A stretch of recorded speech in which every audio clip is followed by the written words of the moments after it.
জামাত ইসলাম বড় দল, তাদের থেকে অনেকে বের হয়ে দল গঠন করে নাই, করছে তো, স্বাভাবিক কিনা? যেমন এবি পার্টিতে যারা আছে তাদের অনেকে তো একসময় শিবির বা জামাতের রাজনীতি করত, তো এখন তারা বের হয়ে গেছে, এর মানে এই কি যে জামাত ভেঙে গেছে? আপনাকে আমি প্রশ্ন করলে আপনি উত্তর দেন, আপনি বলেন। জামাত ভাঙে নাই, মনে করেন যে এই মুহূর্তে আমি উপস্থাপক, আপনি মানে অতিথি, আপনি বলেন জামাত কি ভেঙে গেছে? না। তাহলে আমাকে কেন এই প্রশ্ন আপনি করলেন?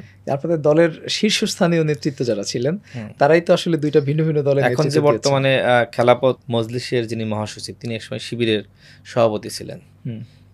এরকম অসংখ্য শিবিরের নেতা বিভিন্ন দলে আছে, আছে না?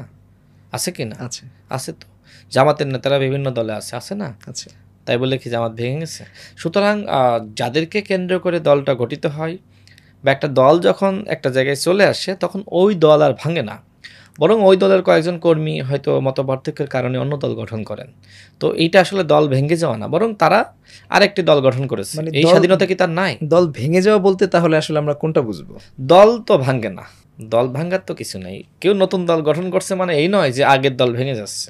এটা আসলে এক ধরনের ভুল বা বলা যায় অপপ্রচার, বা কারোকে ক্ষতিগ্রস্ত করার জন্য যে দল ভাঙছে হচ্ছে সে। আমরা যে জাতীয় পার্টির এতগুলো শাখা দেখি, মানে এতগুলো উইং, মানে এগুলোকে আসলে ভেঙে গেছে নাকি নতুন নতুন জাতীয় পার্টি?